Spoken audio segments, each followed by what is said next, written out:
KaraokeBooks. Oliver Twist. Written by Charles Dickens. Audiobook. Chapter 42. An old acquaintance of Oliver's, exhibiting decided marks of genius, becomes a public character in the metropolis. Upon the night when Nancy, having lulled Mr. Sikes to sleep, hurried on her self-imposed mission to Rose Maylie, there advanced towards London, by the Great North Road, two persons, upon whom it is expedient that this history should bestow some attention. They were a man and woman, or perhaps they would be better described as a male and female.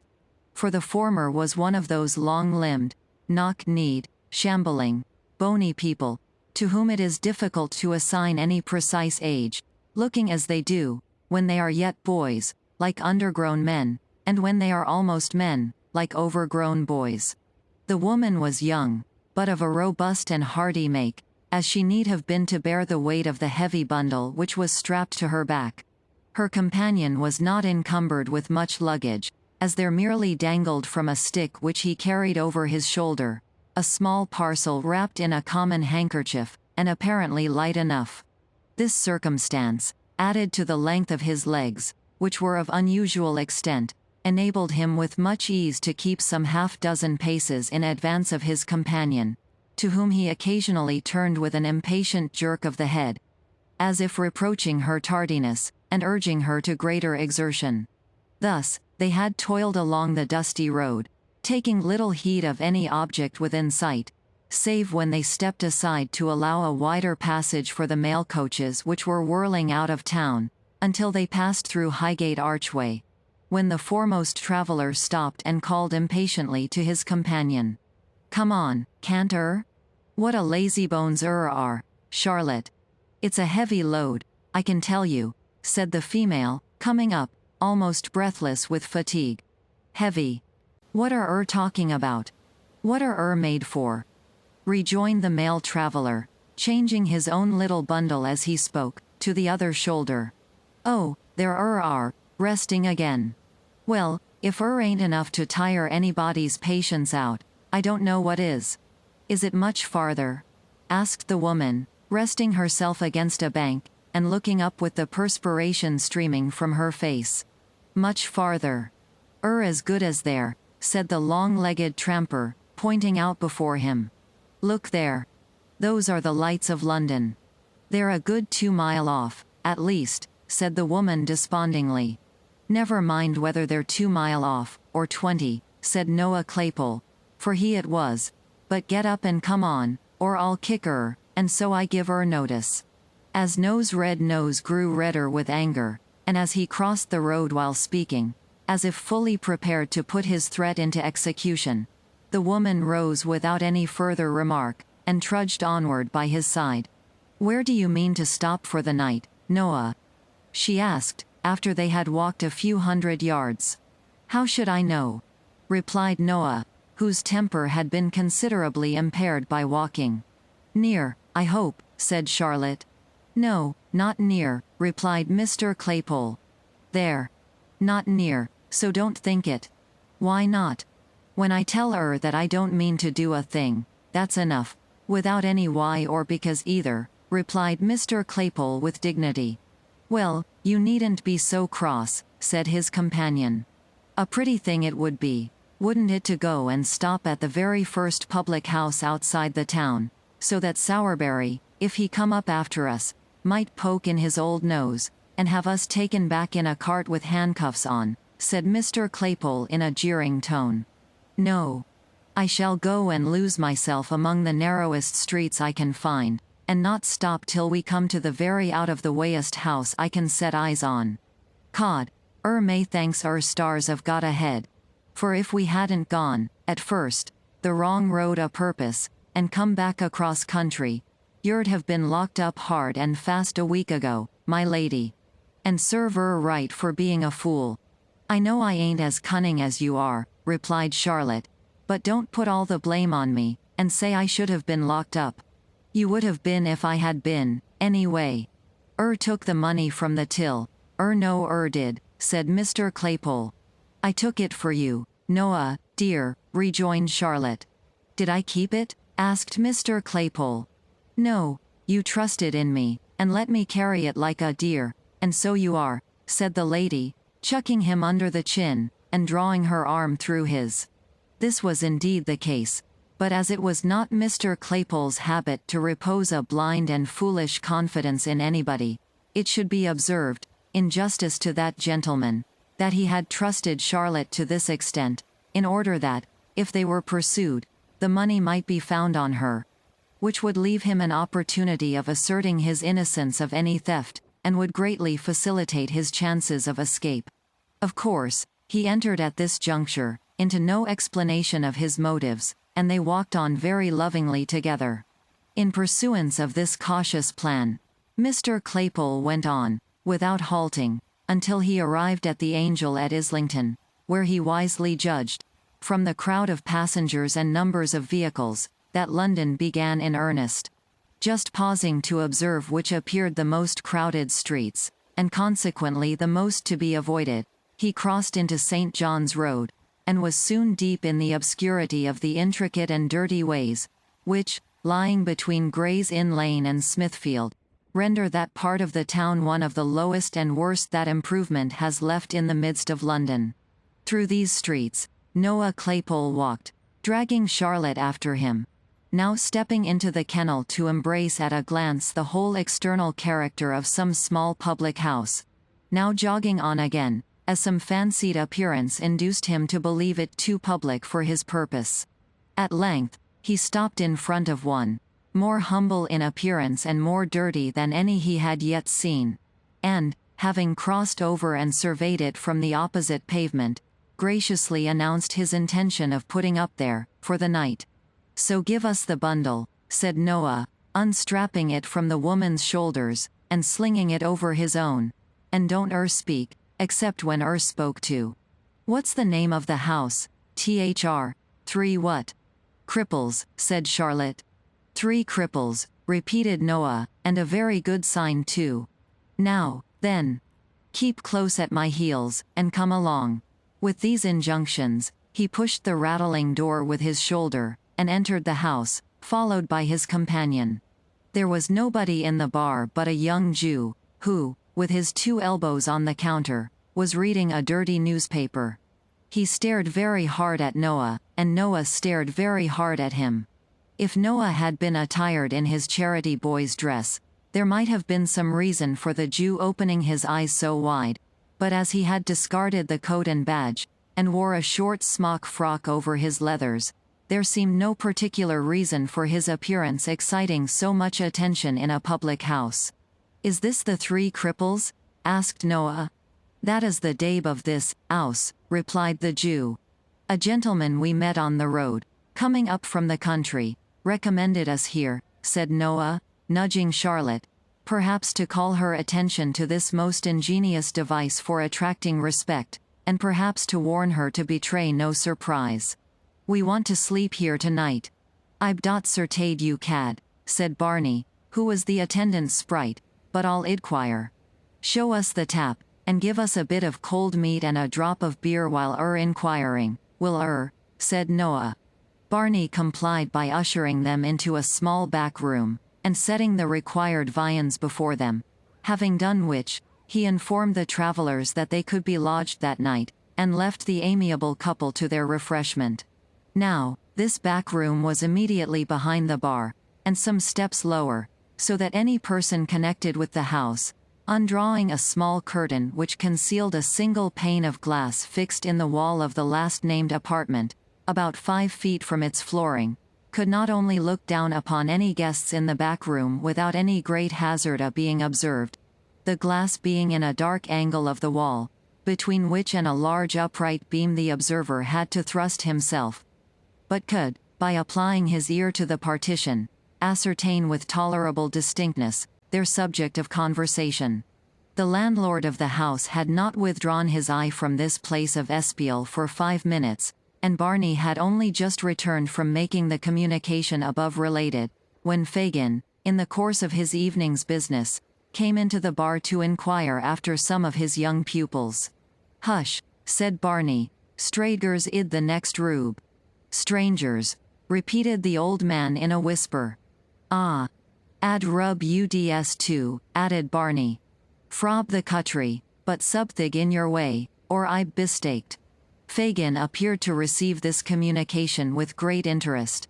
Mounting a stool, he cautiously applied his eye to the pane of glass, from which secret post he could see Mr. Claypole taking cold beef from the dish, and porter from the pot, and administering homeopathic doses of both to Charlotte, who sat patiently by, eating and drinking at his pleasure. Aha! He whispered, looking round to Barney, I like that fellow's looks. He'd be of use to us. He knows how to train the girl already. Don't make as much noise as a mouse, my dear, and let me hear 'em talk. Let me hear 'em. He again applied his eye to the glass, and turning his ear to the partition, listened attentively. With a subtle and eager look upon his face, that might have appertained to some old goblin. So I mean to be a gentleman, said Mr. Claypole, kicking out his legs, and continuing a conversation, the commencement of which Fagin had arrived too late to hear. No more jolly old coffins, Charlotte, but a gentleman's life for me. And, if like, shall be a lady. I should like that well enough, dear, replied Charlotte, but tills ain't to be emptied every day, and people to get clear off after it. Tills be blowed, said Mr. Claypole, there's more things besides tills to be emptied. What do you mean? Asked his companion. Pockets, women's ridicules, houses, mail coaches, banks, said Mr. Claypole, rising with the porter. But you can't do all that, dear, said Charlotte. I shall look out to get into company with them as can, replied Noah. They'll be able to make us useful some way or another. Why, you yourself are worth 50 women.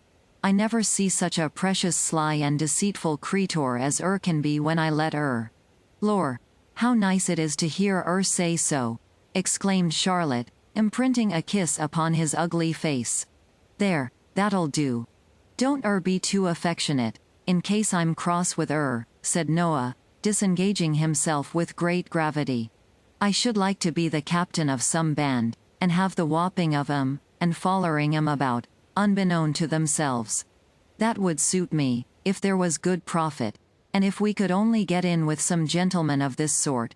I say it would be cheap at that £20 note you've got, especially as we don't very well know how to get rid of it ourselves. After expressing this opinion, Mr. Claypole looked into the porter pot with an aspect of deep wisdom, and having well shaken its contents, nodded condescendingly to Charlotte, and took a draught, wherewith he appeared greatly refreshed. He was meditating another, when the sudden opening of the door, and the appearance of a stranger, interrupted him. The stranger was Mr. Fagin. And very amiable he looked, and a very low bow he made, as he advanced, and setting himself down at the nearest table, ordered something to drink of the grinning Barney. A pleasant night, sir, but cool for the time of year, said Fagin, rubbing his hands. From the country, I see, sir? How do see that? Asked Noah Claypole. We have not so much dust as that in London, replied Fagin, pointing from Noah's shoes to those of his companion, and from them to the two bundles. A sharp feller, said Noah. Ha! Ha! Only hear that, Charlotte. Why, one need be sharp in this town, my dear, replied the Jew, sinking his voice to a confidential whisper, and that's the truth. Fagin followed up this remark by striking the side of his nose with his right forefinger, a gesture which Noah attempted to imitate, though not with complete success, in consequence of his own nose not being large enough for the purpose. However, Mr. Fagin seemed to interpret the endeavor as expressing a perfect coincidence with his opinion, and put about the liquor which Barney reappeared with, in a very friendly manner. Good stuff that, observed Mr. Claypole, smacking his lips. Dear, said Fagin. A man need be always emptying a till, or a pocket, or a woman's reticule, or a house, or a mail coach, or a bank, if he drinks it regularly. Mr. Claypole no sooner heard this extract from his own remarks than he fell back in his chair, and looked from the Jew to Charlotte with a countenance of ashy paleness and excessive terror. Don't mind me, my dear, said Fagin, drawing his chair closer. Ha! Ha! It was lucky it was only me that heard you by chance.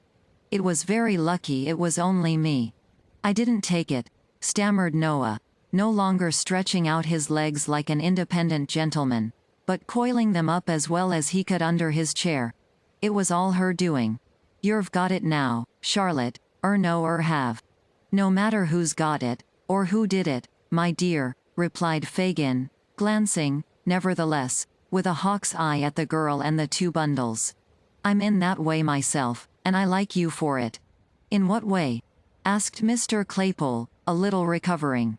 In that way of business, rejoined Fagin, and so are the people of the house. You've hit the right nail upon the head, and are as safe here as you could be. There is not a safer place in all this town than is the Cripples. That is, when I like to make it so. And I have taken a fancy to you and the young woman. So I've said the word, and you may make your minds easy. Noah Claypole's mind might have been at ease after this assurance, but his body certainly was not. For he shuffled and writhed about, into various uncouth positions, eyeing his new friend meanwhile with mingled fear and suspicion. I'll tell you more, said Fagin, after he had reassured the girl, by dint of friendly nods and muttered encouragements. I have got a friend that I think can gratify your darling wish, and put you in the right way, where you can take whatever department of the business you think will suit you best at first, and be taught all the others. Speak as if were in earnest, replied Noah. What advantage would it be to me to be anything else? Inquired Fagin, shrugging his shoulders. Here. Let me have a word with you outside. There's no occasion to trouble ourselves to move, said Noah, getting his legs by gradual degrees abroad again. She'll take the luggage upstairs the while. Charlotte, see to them bundles. This mandate, which had been delivered with great majesty, was obeyed without the slightest demur, and Charlotte made the best of her way off with the packages while Noah held the door open and watched her out. She's kept tolerably well under, ain't she?